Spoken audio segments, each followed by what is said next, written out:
Halo Sobat Investor, kembali lagi berjumpa di program The Editorial yang akan membahas tajuk utama pemberitaan yang tersaji di idxchannel.com dan IDX Channel TV bersama saya, M. Faizal, redaktur pelaksana idxchannel.com. Presiden Prabowo Subianto menegaskan kembali pentingnya peranan ASEAN dalam menjaga stabilitas dan hukum internasional di kawasan. Khususnya terkait konflik Laut Cina Selatan atau LCS, yang hingga kini isu tersebut masih menjadi titik panas geopolitik Asia Tenggara.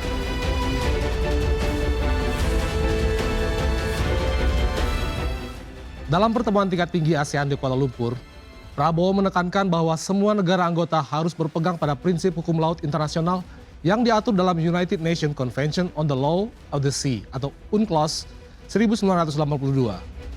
Seruan ini bukan sekedar pernyataan diplomatik biasa, tetapi juga refleksi atas sejarah panjang ketegangan yang telah melibatkan banyak pihak, baik sesama negara ASEAN maupun antara ASEAN dan Cina, selama lebih dari 5 dekade terakhir. Konflik di Laut Cina Selatan sejatinya berakar dari tumpang tindih klaim di wilayah dan di sumber daya di perairan yang memiliki nilai strategis luar biasa ini. Laut ini bukan hanya jalur pelayaran internasional yang menghubungkan Samudra Hindia dan Pasifik, tetapi juga mengandung cadangan minyak dan gas dan kekayaan laut yang sangat-sangat besar. Sejumlah negara ASEAN seperti Vietnam, Filipina, Malaysia, dan Brunei Darussalam memiliki klaim tumpang tindih dengan klaim sepihak Cina yang mengacu pada Nine Dash Line, garis imajiner yang mencakup hampir 90% wilayah laut tersebut. Klaim ini tentunya tidak diakui oleh UNCLOS 1982 karena tidak memiliki dasar hukum yang jelas. Dan pada tahun 2016 lalu, Mahkamah Arbitrase Permanen di Den Haag telah memutuskan bahwa klaim Cina tersebut tidak sah. Namun hingga kini, Beijing tetap menolak keputusan tersebut dan terus memperkuat kehadiran militernya di kawasan. Bagi ASEAN, posisi yang harus diambil bukanlah konfrontasi militer, melainkan diplomasi yang berbasis pada hukum internasional. Disinilah pentingnya UNCLOS 1982 sebagai pijakan bersama untuk menegakkan kedaulatan dan mencegah konflik terbuka. Prabowo yang dikenal memiliki pandangan realistis dalam geopolitik tampaknya berupaya menghidupkan kembali semangat sentralitas ASEAN, yakni kemampuan organisasi kawasan ini untuk menjadi penentu arah di tengah rivalitas kekuatan besar seperti Amerika Serikat dan Cina. Dengan menekankan prinsip hukum laut internasional, Indonesia ingin menegaskan bahwa stabilitas kawasan hanya bisa tercapai bila setiap negara tunduk pada norma global yang berlaku. Namun, perjalanan ASEAN dalam menyikapi konflik Laut Cina Selatan tidak pernah mudah.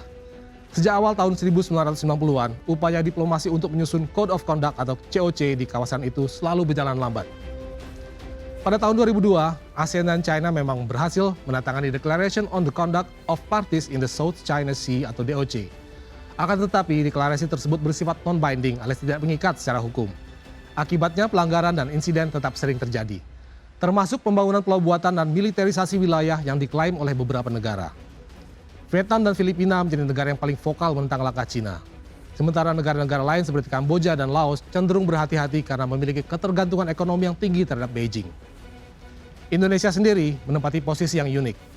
Meskipun tidak termasuk negara pengklaim utama, perairan Natuna Utara sering menjadi wilayah gesekan akibat masuknya kapal-kapal ikan dan penjaga pantai Cina.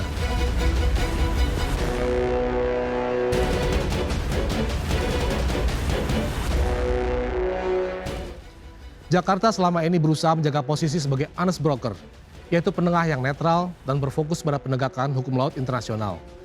Di bawah kepemimpinan Prabowo, posisi ini tampaknya akan diperkuat dengan pendekatan yang lebih tegas, namun tetap diplomatis.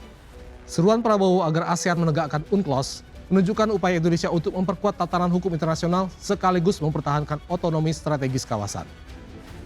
Konteks geopolitik saat ini membuat langkah tersebut semakin penting. Rivalitas antara Amerika Serikat dan Cina Tengah meningkat dan kawasan Indo-Pasifik menjadi ajang perebutan pengaruh antara dua kekuatan besar tersebut. Dalam situasi ini, negara-negara ASEAN menghadapi dilema.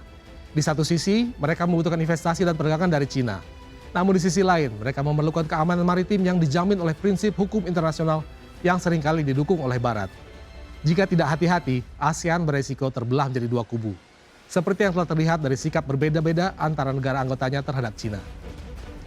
Prabowo tampaknya memahami bahwa kekuatan ASEAN bukanlah pada kekuatan militer atau tekanan ekonomi, melainkan pada kemampuan membangun solidaritas dan konsensus regional. Karena itu, ia mendorong agar ASEAN tidak hanya menjadi penonton di tengah dinamika geopolitik global, tetapi juga tampil sebagai kekuatan normatif yang mampu menjaga keseimbangan di kawasan. Prinsip centrality ASEAN yang disuarakan kembali oleh Prabowo menjadi pengingat bahwa stabilitas Asia Tenggara sangat bergantung pada kemauan negara-negara anggotanya untuk berbicara dengan satu suara. Kendati demikian, membangun konsensus antara 10 negara ASEAN yang memiliki kepentingan dan tingkat ketergantungan yang berbeda terhadap Cina bukanlah tugas ringan. Proses penundingan Code of Conduct yang diharapkan rampung tahun depan akan menjadi ujian bagi keseriusan ASEAN dalam menegakkan UNCLOS dan menciptakan tata kelola maritim yang damai. Bila berhasil, ASEAN dapat memperkuat perannya sebagai penjaga stabilitas di kawasan Indo-Pasifik. Namun bila gagal, kekhawatiran terhadap dominasi kekuatan eksternal akan semakin besar. Dan Laut Cina Selatan akan tetap menjadi titik rawan konflik yang mengancam perdamaian regional.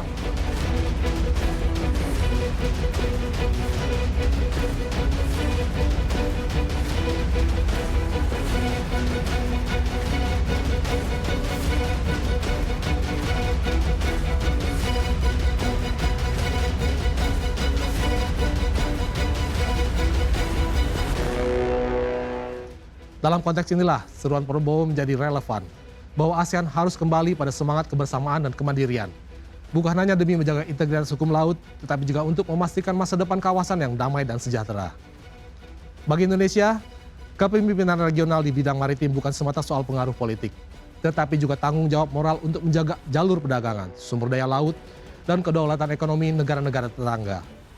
Dengan menegakkan UNCLOS 1982, ASEAN bukan hanya mempertahankan aturan, tetapi juga mempertaruhkan kredibilitasnya sebagai blok regional yang berdaulat di tengah pusaran geopolitik global. Demikian program editorial edisi kali ini, saya M. Faizal, pamit undur diri, pantau terus berita ekonomi, bisnis, dan pasar modal hanya di IDX Channel TV, idxchannel.com, dan media sosial IDX Channel. Sampai jumpa.